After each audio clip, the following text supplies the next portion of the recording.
Yes, good morning to all the students. This is the video for 12th class English literature. मैं आज आपका एक play drama जिसे कहते हैं, दो ड्रामा अपनी सिलेबस में, उसका first drama broken image. Very interesting story. Once again I repeat you, listen carefully. आप पीडीएफ को आराम से लिखा करो, उसको देखने. सबसे पहले मैं फिर कह रहा हूं कि जब तक ऑनलाइन क्लासेस नहीं चल रही बेटे, आप ऑफलाइन में ऑनलाइन चल रही है, ऑफलाइन नहीं चल रही है, तब तक आप केवल ढंग से ये वीडियो सुने.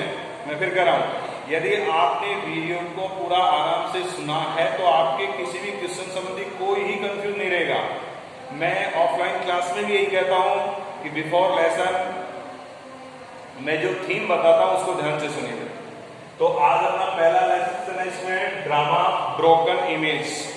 इसके राइटर है, पहले मैं थोड़े ऑथर के बारे में, गिरीश कर्नाड साहब, बहुत अच्छे राइटर, जाने माने.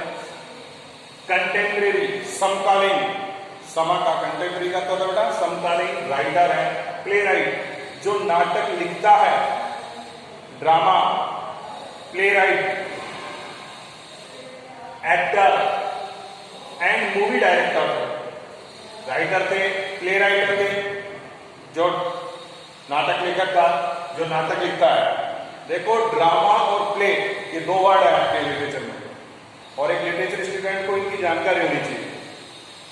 Drama for only to show the theatrical. Drama का अर्थ होता है कि आप कहीं जाकर थिएटर में देख रहे हो, वो ड्रामा है.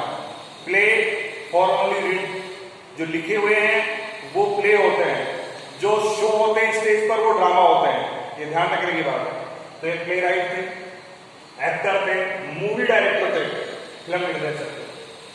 हिज प्ले सबसे, ही rights both Kannada and English. ये दोनों भाषाओं में लिखते थे, कन्नड़ भाषा में लिखते थे और इंग्लिश में लिखते थे. हिज प्ले, इसके जो अधिकांश नाटक जो इन्होंने लिखे हैं, मैंने भी बताया, drama on stage, play for read, generally use history.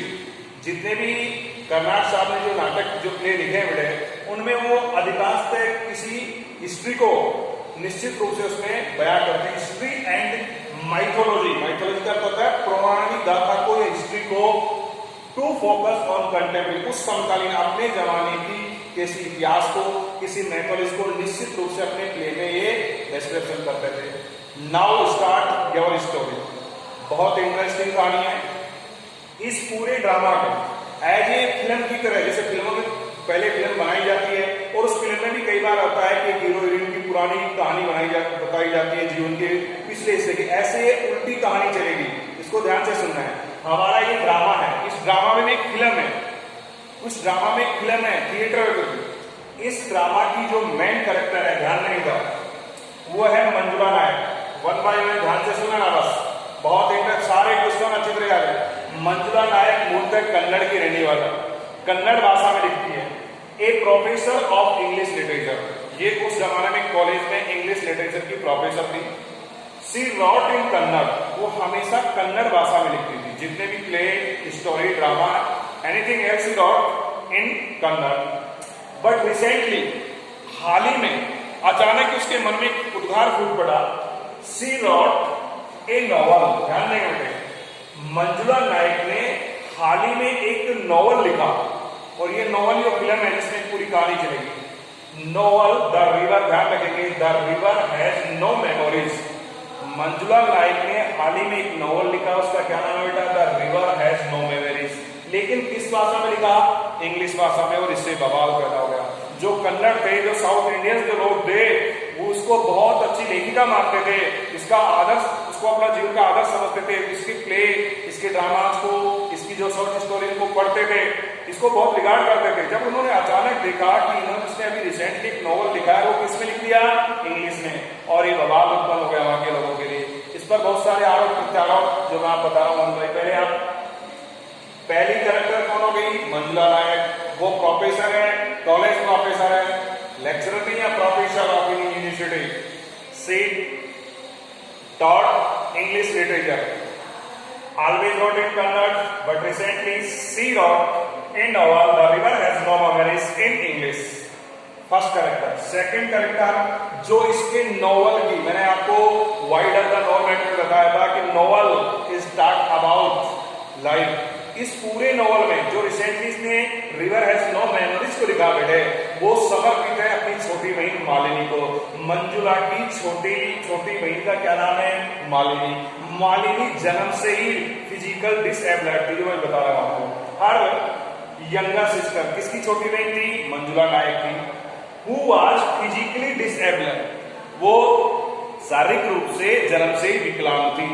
Who was physically disabled since birth, कौन थी? मालिनी। मालिनी किसकी बहन है? मंजुला नायक की। क्या था बेटा उसके? Her upper part of her body, Malini का शरीर का ऊपरी जो हिस्सा था was नॉर्मल, बिल्कुल अच्छा था। But the body of her low waist, यानी उसकी कमर का जो नीचे का पार्ट था मालिनी का, डाई फंक्शनल, DYFUNCT आपकी बुक में है। डाई फंक्शनल यानी पूर्ण रूप से वो बेकार था, वो कोई वर्क नहीं करता था, उसको पैरालिसिस मान लो। वो सारा जीवन व्हील चेयर पर बिताया। किसने? मालिनी। तो मालिनी की जो बीमारी है उसको मैंने यहाँ बहुत, इसको स्पेलिंग बहुत बढ़िया याद रखना है। इसको मैंने हिंदी प्रोनाउंसिएशन में लिख दिया मेनिंगोमाइलिसिस, MENINGOMILOCLE। ये बीमारी का नाम है जो किसको थी? मालिनी को। कब से थी? जन्म से थी। इसलिए उसके माता पिता परेशान थे और उसने अपना संपूर्ण जो जीवन है वो व्हील चेयर पर गुजारा। किसने? मालिनी ने। तीसरा जो कैरेक्टर है बेटे प्रमोद। ये प्रमोद नाम का एक लड़का है, एक सॉफ्टवेयर इंजीनियर है बेंगलोर के अंदर, और वो मंजुला का हस्बैंड भी है। मंजुला ने इससे लव मैरिज की थी। किससे? प्रमोद से। वो कैसे होगी ये आगे। तो यहां से आपका तीनों कैरेक्टर से, मंजुला नायक कौन है?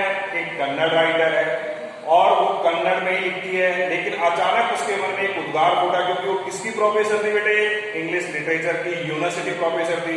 रिसेंटली उसने एक नॉवल लिखा, उसका क्या नाम है? The river has no memory. वो किसको समर्पित है? मालिनी को।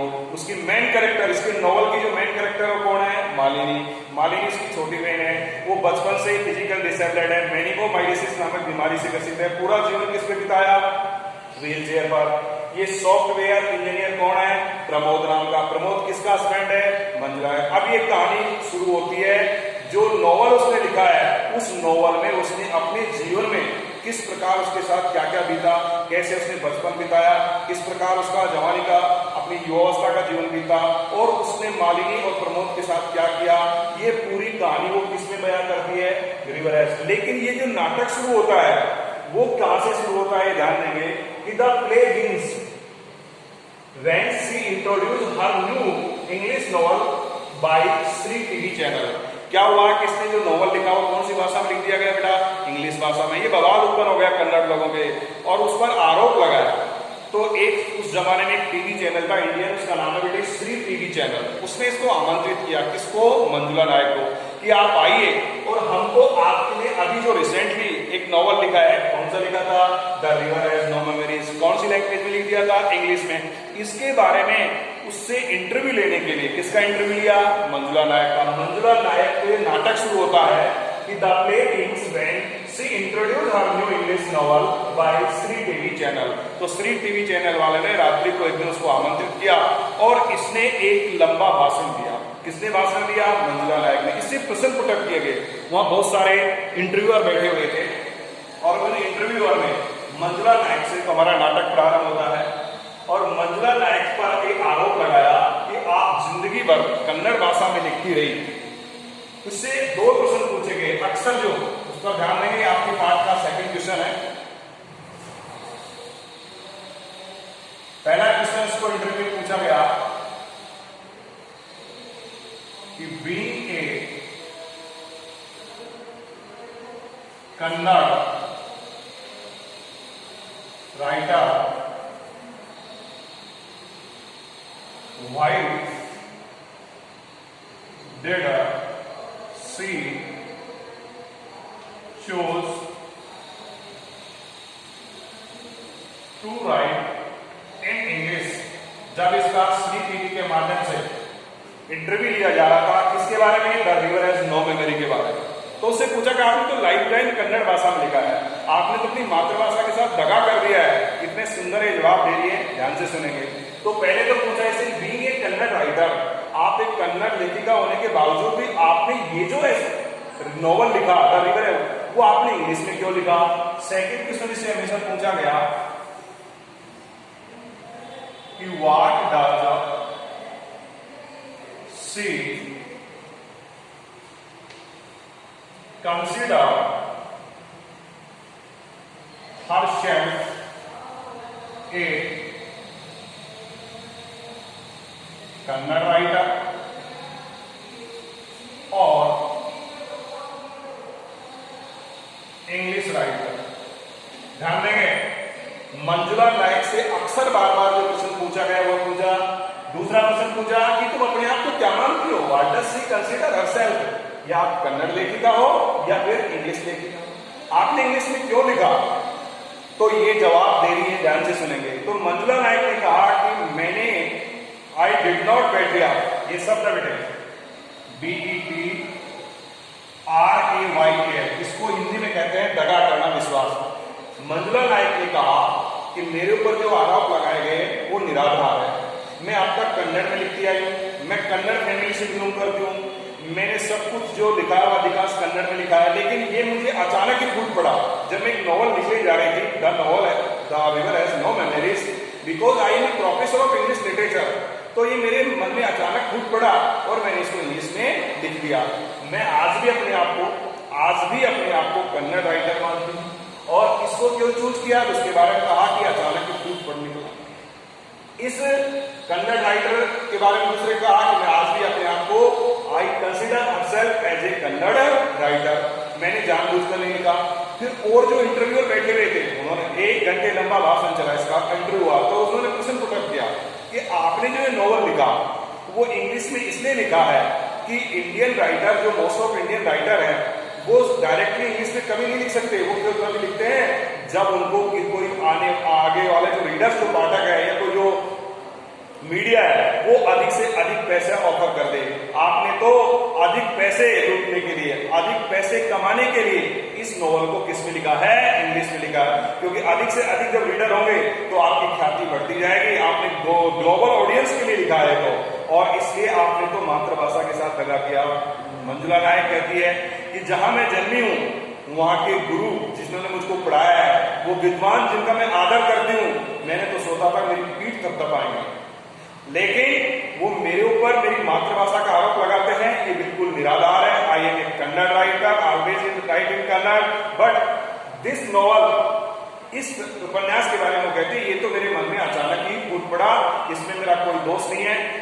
तो और भी एक पंडित, इसमें अपनी बुक में आता है प्रूडेंस के अंदर, एक पंडित है वहां बैठे हुए थे जो स्टूडियो के अंदर, उन्होंने कहा कि जितने भी इंडियन राइटर्स हुए हैं विशेषकर कन्नड़ जो है, जो कन्नड़ लैंग्वेज में लिखते हैं, वो ईमानदारी से कभी भी अंग्रेजी में नहीं लिख सकते।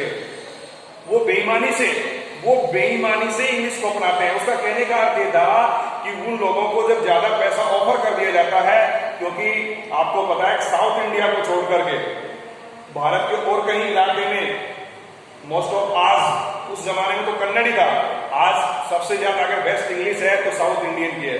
लेकिन जिस समय की ये बात लिखी गई है उस समय भारत में अंग्रेजी का बोला वाला नहीं था। और जो अमेरिका है, ब्रिटेन है, रसिया है, फ्रांस है, जर्मनी है, ये सब लोग इंग्लिश लैंग्वेज यूज करते थे। जब ये नॉवल उन लोगों ने पढ़ा तो उन्होंने इसकी बहुत प्रशंसा की। बहुत सारे लोगों ने इसकी प्रतियों को पब्लिश करवाने के लिए ऑफर किया। तो उन लोगों ने, जो कन्नड़ थे, जो साउथ इंडियन के लोग थे, उन्होंने इस पर आरोप लगाया कि आपने ये तो जानबूझ करके इंग्लिश में लिखा है ताकि आपको अधिक से अधिक पैसा मिल सके। और वो इस तरह से आरोप प्रत्यारोप से घिर जाती है और उन सबको निराधार बताते कहती है कि ऐसा कुछ भी नहीं है। तो उस और लोग पूछते कि आपने किसके लिए लिखा, वो कहती है मैंने मेरी सिस्टर मालिनी के बारे में लिखा है, मेरे परिवार के बारे में लिखा है, और मेरी जो बहन है वो बचपन से जन्म से ही किस बीमारी से है, मेनिंगोमाइटिस नामक बीमारी से ग्रसित है। और इस को मैंने इंग्लिश में लिखा। मेरी जो सिस्टर है वो बहुत ज्यादा इंग्लिश में इंटरेस्टेड है, बहुत मुझसे ज्यादा इंग्लिश में इंटेलिजेंट है। मेरे पति प्रमोद ने भी मेरे इस नॉवल को लिखने में बहुत सहायता की है, उन्होंने मुझे बहुत प्रोत्साहित किया है।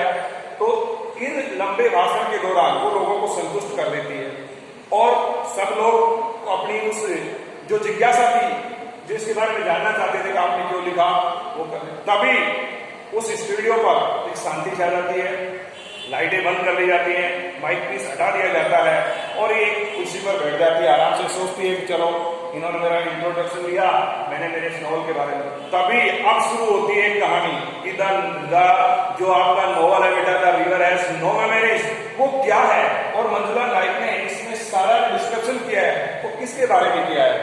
जैसे ही वो एक चेयर पर बैठती है, कौन बैठती है स्टेज पर, जैसे ये इंट्रोडक्शन श्री टीवी का इंट्रोडक्शन कंप्लीट होता है और वो एक कुर्सी पर आराम से, तभी अचानक मंजुला नायक का सामना उसकी इमेज पे, यहां एक तीसरा जो कैरेक्टर है इस प्ले में वो है मंजुला नायक की इमेज। अचानक उसका सामना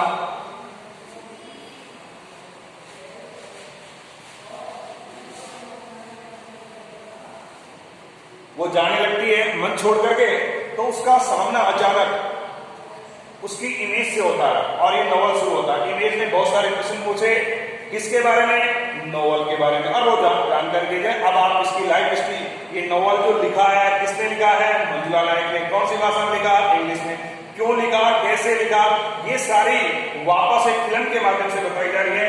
और वो इंटरव्यू जो इंट्रोड्यूस हुआ वो तो श्री टीवी के माध्यम से हुआ और अचानक ऑन द स्टेज मंजुला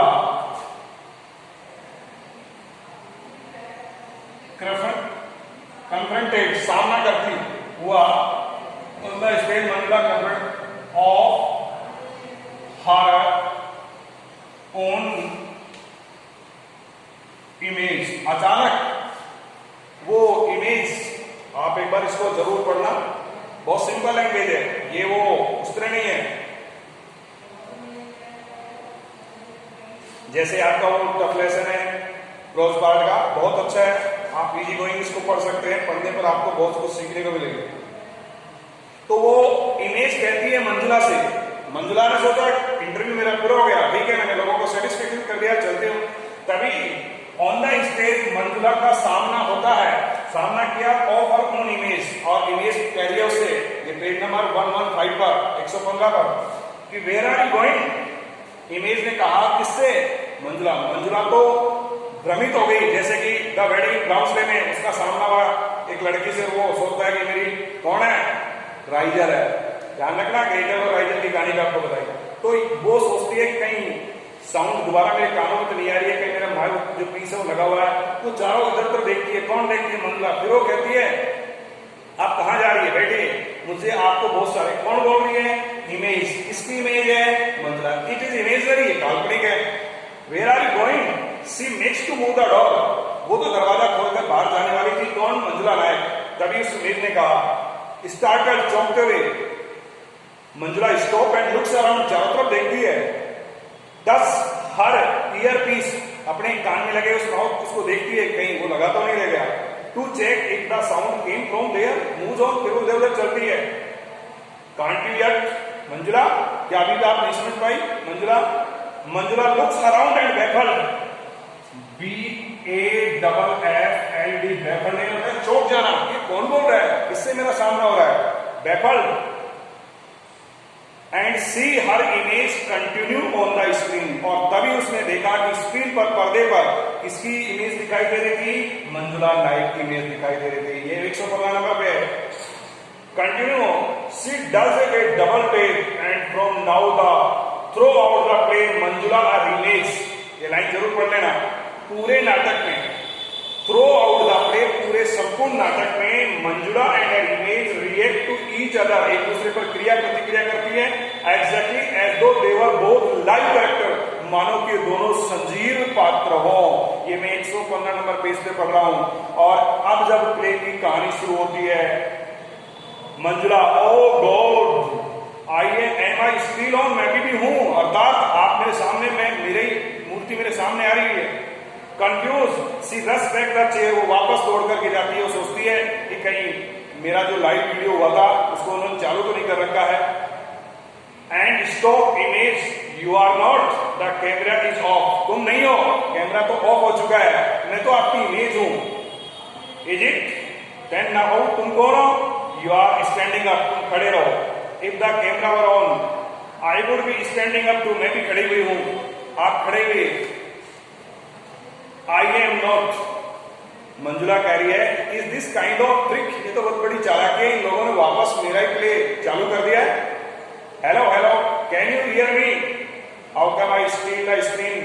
राजा नाम का कोई व्यक्ति तो उससे कह रही है मंजुला को वापस स्क्रीन पे कैसे दिखाई दे दूं, आपने तो माइक उसी समय बंद कर दिया था।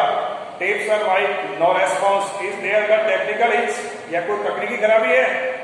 तभी इमेज करिए नॉइज, कोई तकनीकी खराबी नहीं है। Manjula to the image, but how, who are you, तुम कौन हो? As the tape is got stop, वापस क्या माइक चालू कर दिया। इमेज करिए, what are you screening for, तुम किसके लिए चिल्ला रही हो? What are you afraid of, तुमको किसकी चिंता है? इट ओनली मी, मैं हूं। मंजुला कह रही है, हु आर यू, ये 116 नंबर पेज पर है, कौन हो तुम? इमेज करिए, मी, क्या तुम मुझे नहीं जानती? यू, मैं वही हूं जो तुम हो, मैं आपकी इमेज हूं। मंजुला टू एक्सेप्ट, मंजुला ने अपने आप से कहा कि दिस इज अब्सर्ड, ये बेहुदा है, अब्सर्ड यानी तो बेहुदा। इमेज क्वाइट, शांत। और इस प्रकार इमेज और मंजुला में वार्तालाप शुरू होती है बेटे। अब मंजुला से बहुत सारे क्वेश्चन किसने पूछे? उसकी इमेज ने। ये नॉवल पहले ही लिख दिया, ये एज ए पिक्चर की तरह, एज ए ड्रामा की तरह, क्योंकि हमारा नाम लेसन का क्या है? ड्रामा। एक थिएटर में ड्रामा के रूप में चल रही है, दोनों कैरेक्टर है इसके ड्रामा के। आई बात समझ में आपको? नाम तो ड्रामा, ड्रामा का क्या नाम है? Broken image. उसमें एक मूवी चल रही है और उस मूवी का नाम क्या है?